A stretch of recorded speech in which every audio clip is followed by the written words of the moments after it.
Hello everybody and welcome to another episode of Tech Motoring. On today's episode, we're going to be reviewing the 2017 Hyundai Ioniq EV Limited trim with the ultimate package. Is this 5-year-old EV still worthy of your purchase today? And can it do everything that the big boy EVs can do? Well, we'll go ahead and show you that in just a second and talk all about it. So hit that subscribe button and stay tuned, because we're coming right back.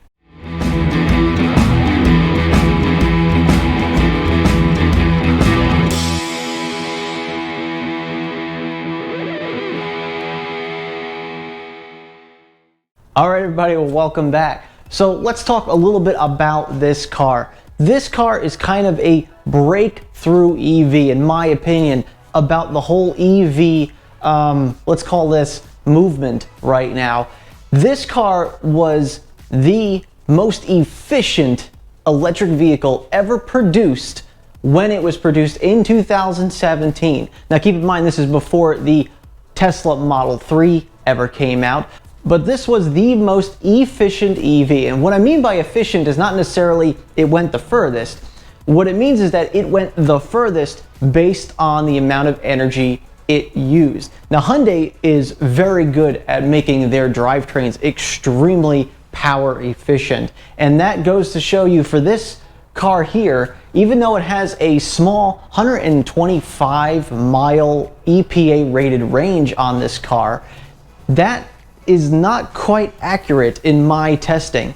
This car can very easily do about 125 to 150 miles on the highway at about 65-70 miles per hour. That EPA rated range is half highway, half city.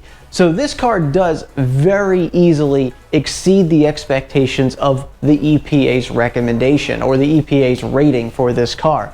Now, this car has a 28 kilowatt hour usable battery pack. It's a little bit more than 30 kilowatt hours total.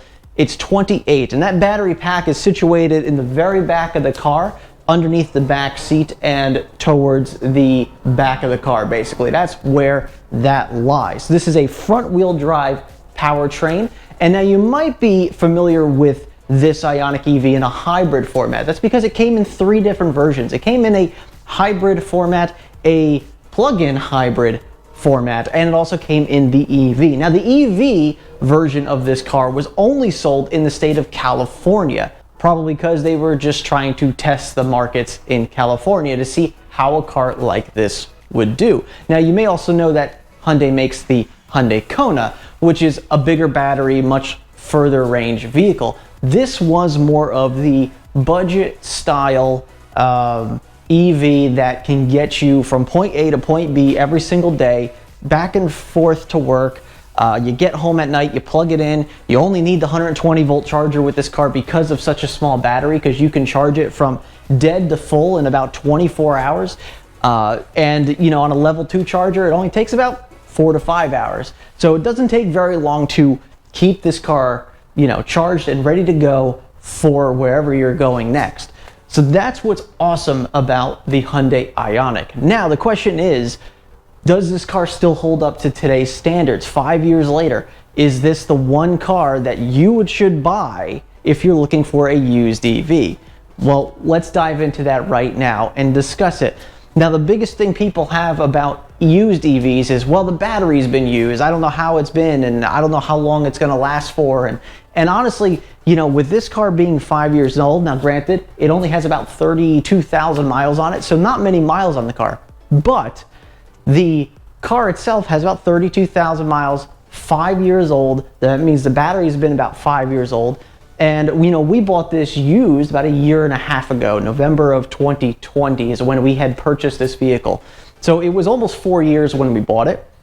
And I have to admit that this battery has to have been maintained very well, mainly because of the fact that its range is so good still. And I mean, I go way past EPA rated range on this vehicle.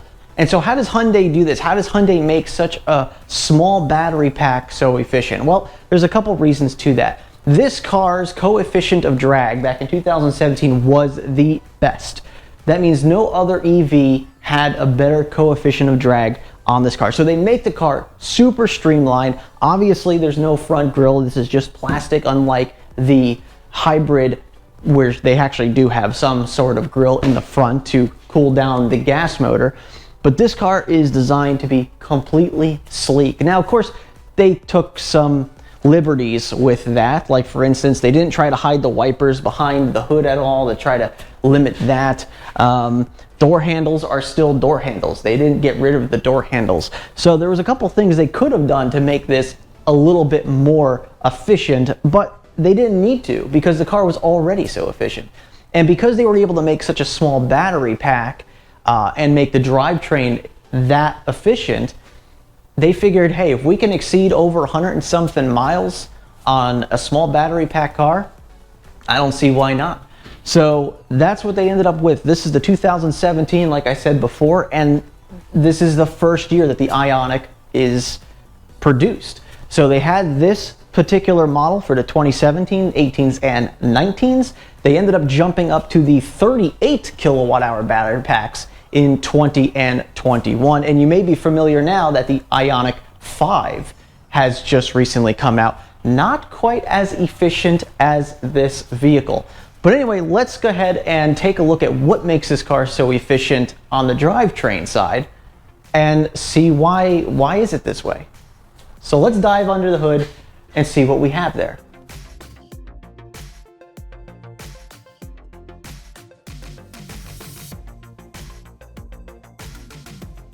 All right, well, now you join me, well, next to what is basically the electric motor for the Hyundai Ioniq. Now, once again, keep in mind that this car came in a hybrid format as well. So you would actually shove a gas motor next to this electric motor on top of the fact that you would also need a gas tank and so on and so forth. So that's what makes this car weird, is that this is an adapted chassis for those different types. And like I said, they made it in a plug-in hybrid as well. So you could get the benefits of an EV with the plug-in hybrid, obviously with a lot better range. But this being a 100% battery EV, you get a small electric motor up front, and it is a front-wheel drivetrain as well.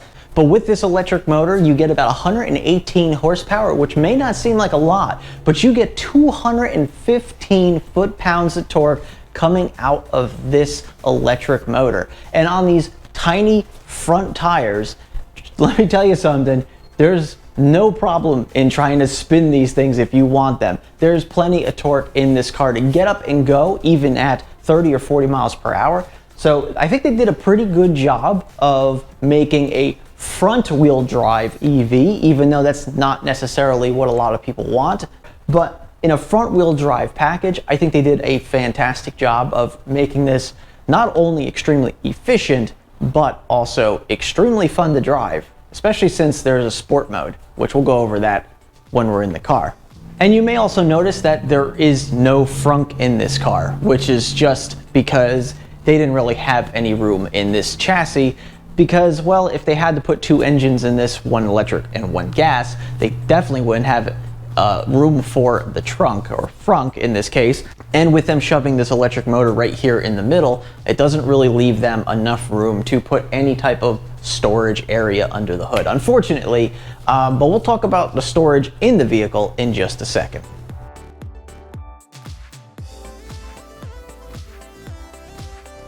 Well, while I got you down here, let's talk about the tires. Now, these are relatively small tires. Obviously, smaller the tire, more efficient the vehicle is. And these tires are just 205 55/16s. So a relatively small wheel, as you can see, and a relatively narrow tire. And this is all in the name of efficiency, because you want the car to be as efficient as possible. Can't blame them there.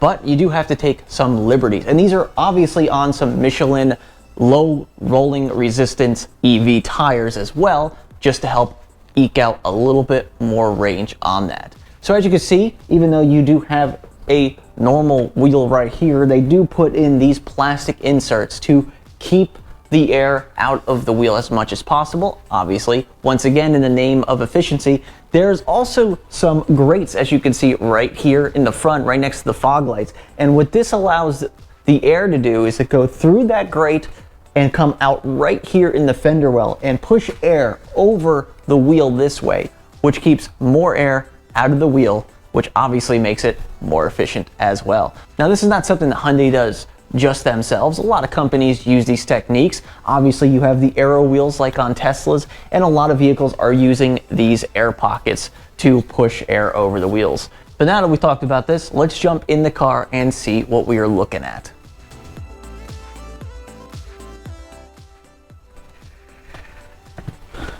Well, here we are in the interior of the Hyundai Ioniq. And does this interior scream EV? No, not at all. In fact, it looks just like any other Hyundai you might buy in 2017. You still have all your buttons. You have a relatively normal 7-inch touchscreen in this vehicle. Now keep in mind that this is the limited trim with the ultimate package. So this is the highest package you could possibly get for this car in this year. I believe later on they don't even have ultimate packages. I believe it's just limited trim. Gives you everything in it. So this has all the bells and whistles you could possibly get in 2017. All right, so let's go door panel to door panel and see what we have as the driver of the Hyundai Ioniq. Now on the left-hand door panel here, we have the 4 buttons for your power windows up and down. Front 2 are auto up and auto down. Power locks, obviously. And of course, you have your power mirrors right here.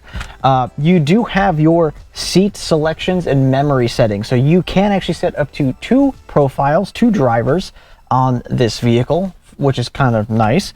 You do get your settings for your dashboard lights. You do have your settings for your blind spot monitoring if you wanted to turn that off. You do have lane departure warning, which is this button here to toggle that on and off. Traction control on and off.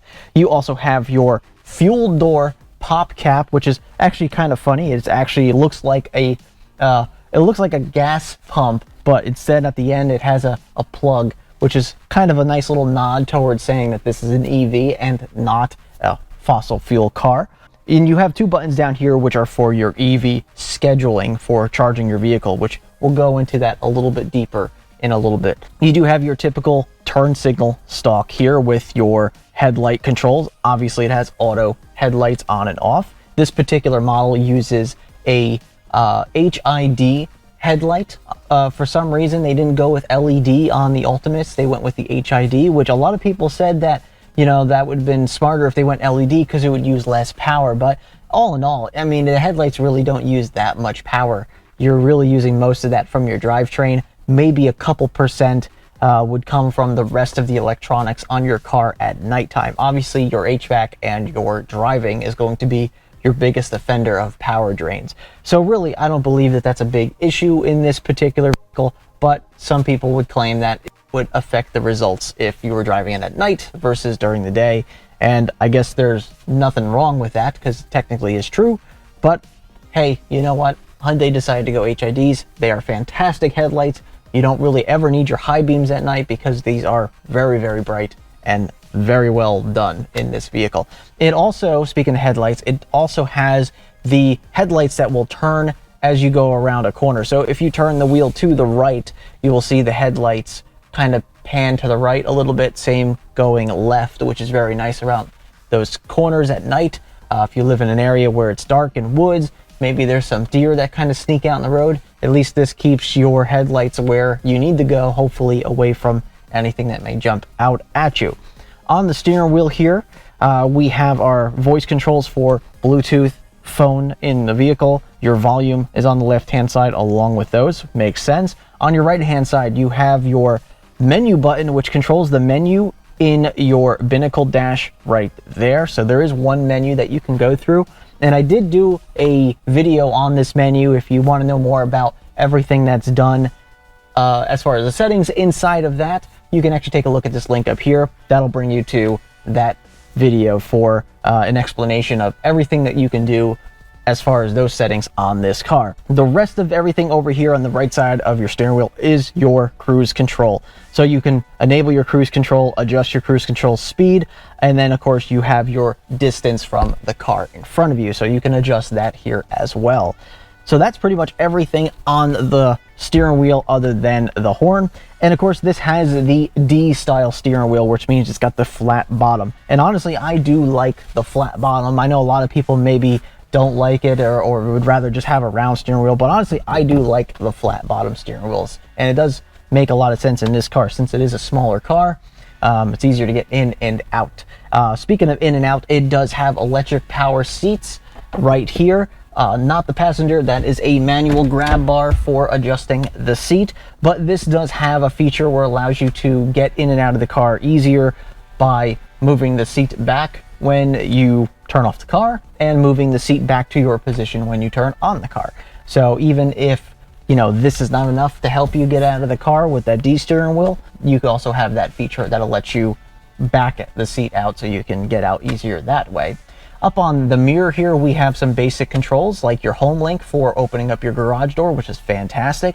You also have your blue link things here for blue link and your SOS, which I imagine is emergency services. That's all up on your fancy mirror here. In the middle of the dashboard here, we have your controls for your sound system. And in this car, you do have the Infinity sound system, which sounds very good. It has the extra subwoofer in the back in the cargo area, which I'll point out to you later. But this has a very nice sound system. Everything is right here that you need. Physical buttons, and not everything is on the screen. You can jump from your different medias or your phone or anything right here from this.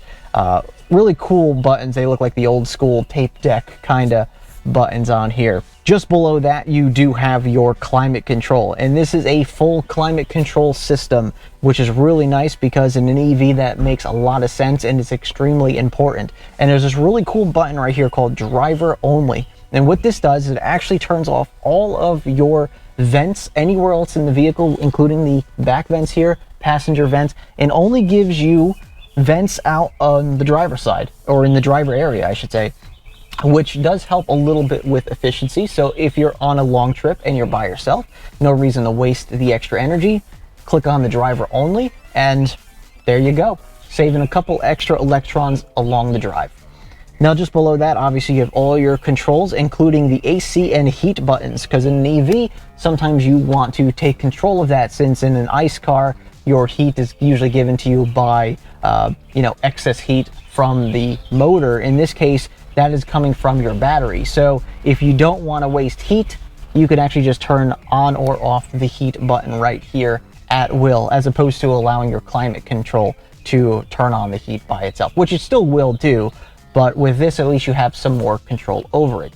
Really nice storage area down here between the passenger and driver. I really like this a lot. Just above that is an auxiliary port, a USB port, two 12-volt outlets right there, which is very nice. Just behind that, you do have your QI wireless phone charger right here. It is on a bit of an angle going down, which is pretty good because that means it won't fall out if you're driving. How well does it work? Well, it works pretty well. It charges your phone and it does it very slowly, just like most QI chargers. But that is just another feature that this car has. You can also use it for other storage purposes as well, and you can toggle on and off the QI charger in the dashboard menu if you want. So you could technically throw your phone in there and not have it charge if you wanted to turn that feature off. Push button gear select. Now this is how things should be done. There's no reason to have basically a shifter to go into these gears anymore because they're not gears. So that's what you have here: drive, park, reverse, and neutral in case you need it.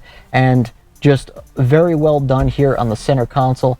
Behind the QI charger, you have two cup holders, very nice, good sizes with the adjusters inside to make sure that your cup stays snug in there. You also have right behind it two buttons for your front heated seats. No cooling heated seats yet. The seats are very vented, so they don't get very hot when it's hot outside, which is very nice.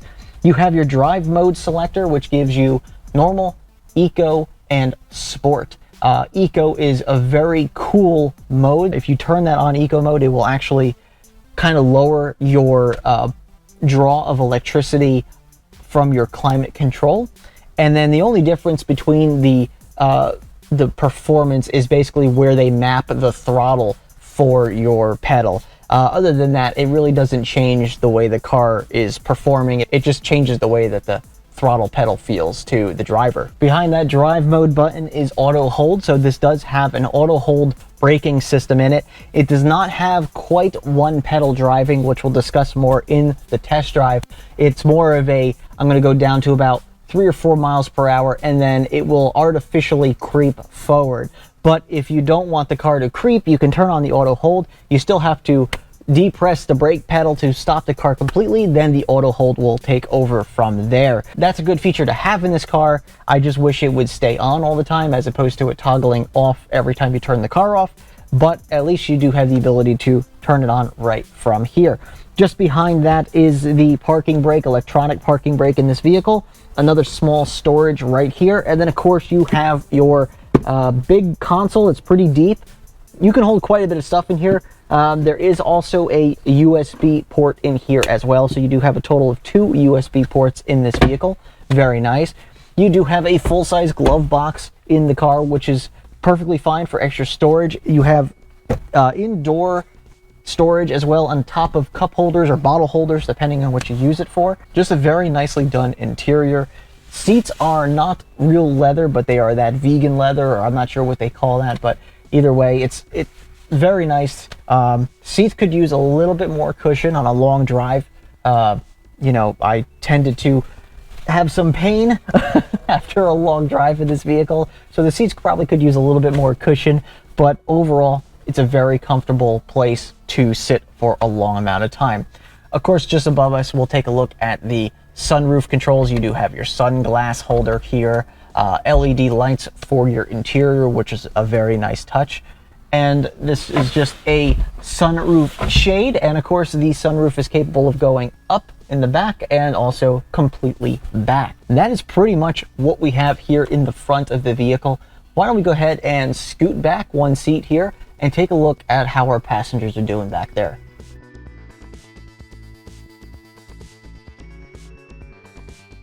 All right, I'm a passenger now. And in the back seat of this car, it's actually pretty nice. It is a compact vehicle, so keep that in mind that if you're a tall person in the front seat, then the tall person in the back seat might not exactly be comfortable. Now, I'm not very tall, but I do have about 4 inches between my head and the ceiling back here. Now, I've had people in the back seat about 6 foot tall, and they were just about up to the ceiling. So there was a little bit of crampedness for somebody who's about 6 feet or a little bit taller even. As far as what you get in the back seat, not that much. You do get your vents here, which are controlled by your passenger side vents up there. Now keep in mind, if the driver only is on, then these vents actually don't work. So in case you're in the back seat of one of these and you happen to see that driver only light on and you realize you're not getting any, ventilation back here, just remind the driver to hit that button off, so this way you get something in the back seat. Really not bad back here. They do put this plastic over the back of the seats, which looks okay. I mean, it's plastic. Nothing much you can do about that. They do put a net in this one here, obviously for the driver to kind of reach around and grab something that may be back there. Once again, indoor panel, bottle holder, cup holder, whatever you want to call it, with a little bit of storage there. And in the middle, you do have your armrest here with 2 cup holders as well. No USB ports, no way to charge any devices or anything back here, but overall, I would say it's pretty good. It is a 5-passenger vehicle, so there is room for a 5th passenger, providing they're not too big. Adjustable headrests in the back along with the front seats as well. So really, that's about all you get back here. Point A to point B is really what this car was designed for, not necessarily really long road trips, though we have taken this on a very long road trip and it performed phenomenally. But we'll talk about that more in the driving review. So let's go ahead and jump one more section back and take a look at what we get in the cargo area.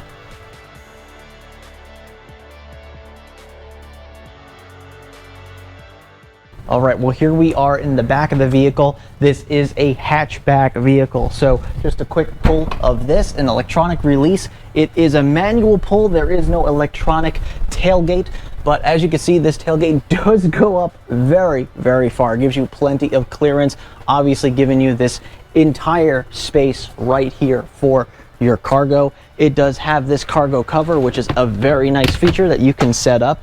Keep some privacy back here for if you have anything down there. If not, this can go right back into its place, or there's actually a really fancy storage place right down here for that cargo cover. So if you ever need the extra space, or if you need to fold the seats down and put something pretty big in here, this can actually come out and then move that right into this piece right here, which is really, really nice.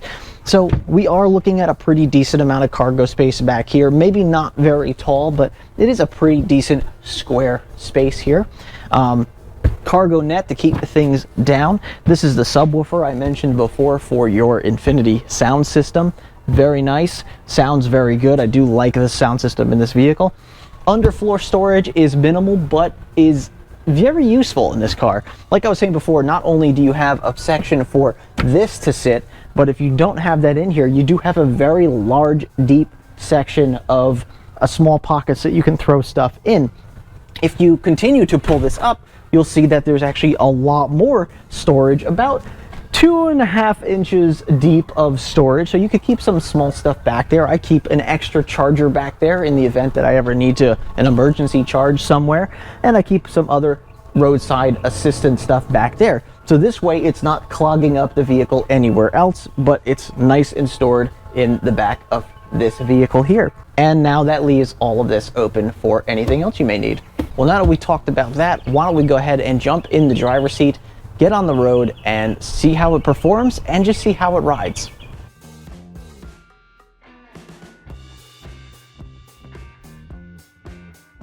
So first thing we'll test real quick is its regen. So how is the regen? Well, the cool thing about this car is that it actually has adjustable regen on the fly, which is really nice. And that's what these paddle shifters are right here behind the steering wheel. So because you don't have a transmission to shift back and forth and whatnot, you actually do have these paddles for changing your regen. And there's a little icon on the middle of your speedometer and the bottom there that shows your regen. So you have 4 options. You have 0, which is no regen, just a complete rolling basically with no restrictions, and then you have 1, 2, and level 3 of regen, 3 obviously being the most aggressive. So let's talk about that. So I'm going to come up to this light here. I'm going to put it into 0 regen, and we are going to get off the accelerator and we are just going to cruise. Now the car is just rolling right now, no restrictions whatsoever, just the tires on the road basically. Now I pump it down to 1, I get a little bit of regen like an automatic transmission car. If I do 2, then we go down into a little bit more, and then if I do 3, that is the most aggressive regen. Now once again, this car does not have 1 pedal driving, so we're going to get down to about 5 miles an hour, maybe 4. Now we have to hit the brakes to stop at this light. Auto hold is on, so I could take my feet off the brake once auto hold turns green, but that's okay. I mean, having to hit the brakes once in a while is not a bad thing. It's also good for the rotors, keeps the rotors cleaned. So that's an okay thing. I mean, yeah, 1 pedal driving would be great, but unfortunately, you just can't have it in this situation. So we could talk about the drive modes real quick. So we do have eco mode, which once again will adjust your HVAC system, and it'll adjust your throttle response, which means you have to put more into it. Right now we're in eco mode, so if I were to hit the gas real hard, it's a very gradual transition up to full power. Obviously, most people drive it in normal mode, which makes sense. But if you did want to put it into, let's say, sport mode actually is very, very fun. Really cool thing is you could set profiles for each mode.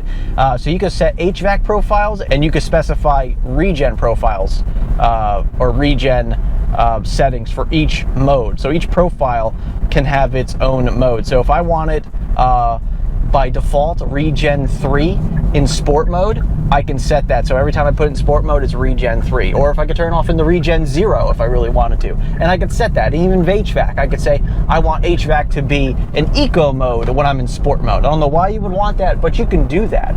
So here we are coming up onto a highway. I'm in sport mode. Let's just put it down. Speedometer now turns into a digital speedometer with an analog power gauge, which means it gives you all the power, or it shows how much percentage of power you're pulling from the battery, which is, yeah, pretty nice. We're gonna get over here, and then I'm going to give this a little bit of a test. We're doing about 60 miles an hour right now. Let's put our pedal down to the floor and see what happens. You know, not bad. I mean, it's not fast. It's a little over 200 foot-pounds of torque. I mean, but you know what? If you had to get up and go and you had to get out of the way real quick, you have the power to do it. It's actually pretty decent. And, you know, once again, front-wheel drive platform, not exactly ideal for, you know, sharp turns, using, you know, a lot of acceleration just due to the fact that you're just going to be roasting those front tires. But it's enough power, it gets you where you need to go, and it's efficient, which is the whole point of these cars, is to be efficient. So here we are on the highway just cruising. I'm gonna go ahead and turn on our cruise control. Now this is a dynamic radar cruise control, meaning that it will automatically adjust for distance based on what I set here on the steering wheel, and it'll adjust to the car in front of me based on that distance.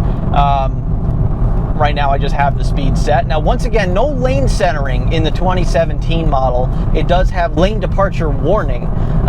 So if you do hit a line, it doesn't do anything to pull you back in, it just beeps at you, which I'll demonstrate here. Just warning you you're going out of the lane. Okay, I guess that's better than nothing, but some sort of lane departure assist or, you know, even lane centering would have been really nice, but I think they put those in some later years. Comfortability, it's nice. I'll be quiet for a second so you can hear ambient noise. So you do get a little bit of road noise, you do get a little bit of wind noise as well, but really it's not bad. You know, once you have your radio on, it's a pretty comfortable place to be. So I really don't have an issue with the way the sound is in this vehicle. Straight as an arrow though, really no issues keeping the vehicle in a straight line. Even though it's a little windy outside, the car still seems to be planted pretty well. In high winds, the car does have a tendency to sway a little bit, probably due to the fact that the tires are small, but also that they're the low rolling resistance style tires. Overall, it's still comfortable to drive. It's nice and it rides very nice as well. Suspension is a little bit soft in my opinion. You do get that bouncing feeling with this vehicle. You do get some body roll when you are taking some turns a little hard. So you do feel that when driving this vehicle. Yes, it's not ideal, but once again, you give up some things to have others. But I'm okay with that. I don't think it's a bad thing at all. So while we're in the car, let's actually talk charging real quick. So 28 kilowatt hour usable battery pack in this vehicle. So it's already a small battery pack. Level 1 charging we know is decent. Level 2 charging we know is perfectly fine. Well, what about DC fast charging? Well, this is where this car really, really shines. If you do take this car on a long road trip, the one thing you'll know for sure is that when you stop to charge it, you're only going to be there at the most 20 minutes because this car will charge at mid 60 kilowatts. So anywhere between like 62 to 67 kilowatts is what this car will charge at, which is ridiculous. I mean, even the newer Ioniqs, they kind of ruined it actually in a way where they only made them charge at about 50 kilowatts, and that was with the bigger battery. And this is about 65 kilowatts, and it holds it all the way up to 80%. So you could get all the way up to 80% at 65 kilowatts, and then it finally tapers down to about mid 20s and then low 20s, and then usually it ends at 94%. It won't actually let you DC fast charge past 94%. So really not bad performance whatsoever. I think that was fine. When we took this on a long road trip, granted we had to stop every 1.5 to 2 hours to charge the car back up. We were only charging for anywhere between 10 to 15 minutes, and the worst one we had to charge 20 minutes long because we had a long leg in front of us that required us to actually have as much range as possible, which we ended up not needing all that range anyway because the car is so efficient. I was very easily able to get 120 to 130 miles on a charge, and that was still leaving me with about 20-something% left in the battery when I got to the charger. So you can imagine that with an extra 20% charge, you could probably get about 150 to 160 comfortably at about 60 to 65 in ideal temperatures. We also had climate control on, the air conditioning was on for that whole trip as well. So we weren't trying to hypermile it at all in this circumstances. We were comfortable, and we were just going at about 65, 70 miles an hour the entire time. Still extremely impressive. So yeah, this car can be awesome for, you know, your first EV. If you don't drive more than, let's say, 50 miles to work back and forth, ideally you would probably want to keep it about 30 to 40 miles one way every day, as long as you're comfortable with charging it every single night. But overall, that's not really a problem, is it? I mean, that's the whole point, right? Come home, plug it in, and let the car charge. Except one small issue. This car has no way to adjust how much you want to put in your battery. There's no way to set it to only charge to 80% or only charge to 90%. There's no way to do that in this car, which is really upsetting actually, because, you know, when it comes to battery health, you want to have that ability. And when this car charges so fast, if you forget about it, let's say, like you plug it in at 8 o'clock at night and it's on a level 2, and then you've realized at 11 o'clock, oh, I don't want to charge it all the way, it might be already fully charged, because it doesn't take long to go from 20% to 80% on a level 2, only about 2.5 hours. So it can very easily fill this battery over just a 240 volt station. So here we go, we're going to make this turn here. I'm going to make it a little bit quick and see how the car acts. Now we are on level 3 regen right now, so I'm going to get off the pedal. We're going to go into this turn, and this BMW in front of me is going slow. But yeah, a little bit of body roll. The car, you can feel the car leaning out a little bit. The tires aren't gripping super well because of that low rolling resistance tire and because they're just skinny tires. But are you really driving this like a sports car? Are you really going to be putting it down and going like crazy? No, probably not. That's not the point of this car. This point is a commuter car, a very efficient and easy commuter car. It's still capable of doing some sharp maneuvers. I mean, I've had to do a couple sharp maneuvers in this car, unfortunately, because of other people's poor driving skills. And because of that, you know, I was able to keep the car stabilized for that maneuver. And rightfully so. I mean, the car should be pretty stable under those, what do they call that? Moose tests, I believe is what they call them, when you're trying to dodge a moose in the road. But yeah, I mean, it does that pretty well. And how is the acceleration? Again, let's just do that real quick. So we're gonna come up to a section here. There's nobody behind us, so let's go ahead and just slow it down a little bit here. And we're gonna go from about 20 miles an hour and punch it. Oh, a little tire spin. Okay, so there we go. I mean, how does a car with 115 horsepower have enough power rolling to spin the tire like that? And granted, it was a chirp, but it's so much torque, there's so much power to those front wheels, and they just can't handle the weight. It can't handle pulling that much weight on those front tires. Really would like to see more of electric cars in a rear-wheel drive. At least it'll be a little bit better for that. But that is just so funny how you can get the car to spin those tires. Even at 20 miles an hour, I hit that. And the best part was, did you see the torque steer? The whole wheel just went to the right a little bit from a little bit of torque steer. I mean, that's just crazy.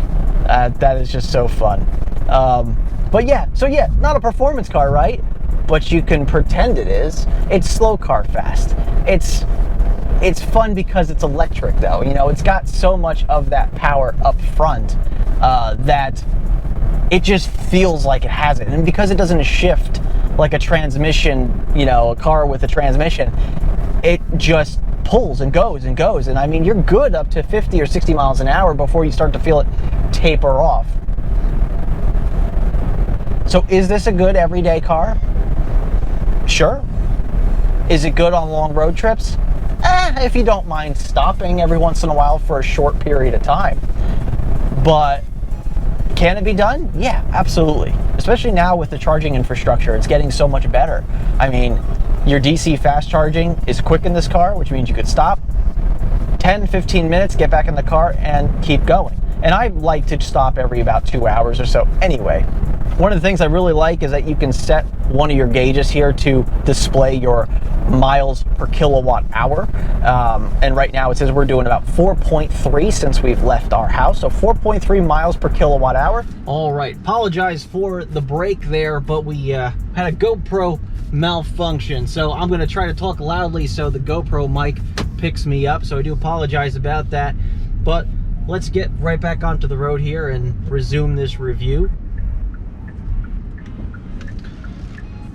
Let's light it up. So what else can I talk about with this car? I mean, there's a lot to talk about with this car. I mean, it's a really, really nice car to drive. It's comfortable. It's great as the everyday driver, as long as you have no problems charging it more often. It gets you from point A to point B very nicely, very comfortably, and pretty fast if you wanted it to be. I mean, I think this is a great car. And if it's your first EV, you know, this kind of gets your feet wet. It kind of gives you that, I can drive an EV, not sacrifice any of the creature comforts. I mean, I got everything I would possibly need in this vehicle. Auto start stop, technically, it'll come down to complete zero for about 2 or 3 seconds, then it'll require you to push a button or hit the accelerator pedal to keep going, which is really, really nice. So this comes down to a complete stop with that radar cruise control. I also do like the power meter off on the left-hand side. It shows you if you're in the range of eco or if you're pushing the accelerator too hard, it puts it up into the power range. So if you're trying to learn how to eke out as much power as you possibly can from this vehicle, you can use that gauge right there. It also has a regen gauge as well, so it'll actually dip down into that blue regen gauge. There's also a lot of features inside the unit. For instance, even though you can't set the percentage that you would like the car to stop charging at, there are some other pretty cool settings in here as far as your speed at which you want to charge, which is weird. So you get 3 levels for 120 volt charging or 240 volt charging. You get 3 different levels: minimum, medium, and maximum. So if, let's say, you want to plug the car in but you don't want to charge it that fast for some reason, you can actually adjust your speeds to be minimum or maximum or in the middle based on that. So it might not pull as much power from your house. If for some reason you want to do that, or for some reason you are like a solar user like I am, where I track my solar usage throughout the day, and if I have the car plugged in and I want to say, well, I don't want to pull that much power to charge the car right now, I want to go a little bit less, I can actually just adjust down that setting, which is a really, really cool setting to have. So you can just adjust it and your car won't charge as quickly. And you can do the same thing with the level 2 charging as well. So really nice about that. Of course, you can't change anything for your DC fast charging. That is the way it is. But, you know, hey, that's okay. That's why you're there, to fast charge anyway. Regen is also built into your brakes. So it is brake blended. So as you push the brakes, you will actually get more regen before the physical brakes actually pull and catch, which is pretty nice. So you can actually maximize your regen pretty easily by just, you know, pushing down on the brake pedal a little bit more. And before your physical brakes even start catching, you are getting more regen than just the normal level 3 regen. So coming up to the stop sign, I'm going to push down and I get more regen before my physical brakes even go. Well, I gotta admit, I've owned this car for about 1.5 years. I am extremely happy with this car. I think this has been a fantastic car to own. It's extremely efficient. That's really what you need for an everyday driver. It's just something that's comfortable, has all the features you need, which I believe this car does. It could use some cooled seats, but you know, it's fine with the way it is now. But when you find the car that's like that and is just comfortable to drive, then this is it. I mean, as long as it's got enough room in the back for whatever you need, then this could be a very good daily driver. Save you a ton of money on gas every single year. You plug it in at night, you let it charge up, even over 120 volt. I mean, it's plenty fast. This is just a really nice car for the first time EV buyer, if you're not looking for an expensive vehicle and if you don't mind losing out on the federal tax rebate. But if you could find one of these below $20,000 with low miles, I think this is a great car to start with when it comes to EVs. And I think a lot of people out there would agree with me, because I know a lot of people that follow my channel, they have these cars because they did the same thing I did. They were looking for their first EV. They did some research. They found this one because not many people even knew this thing even existed as far as an EV goes, maybe in a hybrid sense, but not in an EV. Happened to find them used because they were coming off of lease and scooped them up like I did at a very cheap price. And now I have a car, an EV, that saves me a ton of money every year on fuel costs. It didn't cost me very much to begin with, and I get to enjoy driving a car that's fun to drive because it's got plenty of power, it's quiet, it's good for the environment, and it's a tire roaster. Well, everybody, I'd like to thank you very much for watching today's review on the 2017 Hyundai Ioniq. Is this a car worth buying now that it's 5 years past its prime? Yeah, I think it is, but it really leaves it up to you to decide whether or not this car is worth it. And, you know, this car is fun to drive. It's fantastic to own. It saves a lot of money on gas, and it roasts tires pretty well. So I think this car is fantastic. But you leave it in the comments below. Do you have an Ioniq? How do you like it? Are you looking at getting an Ioniq? Whether it is one of these generations, a second generation, or even an Ioniq 5. What's your opinion of Hyundai in general on the Ioniqs? Or even if you have a Kona, what's your opinion on the Kona? Because the Kona is a fantastic vehicle as well. Well, anyway, I'm going to leave you here with those, and you can think about that and leave it in the comments. Please check us out on our website, techmotoring.com, on Facebook, facebook.com/techmotoring, Twitter @techmotoring. Of course, please subscribe to the channel if you haven't already. Hit the thumbs up button just below the video if you like this and if this helped you out on your car making decision on your first EV. I'd like to thank you very much again for watching today's episode, and remember, welcome to the future and welcome to Tech Motoring, and we'll see you on the next episode.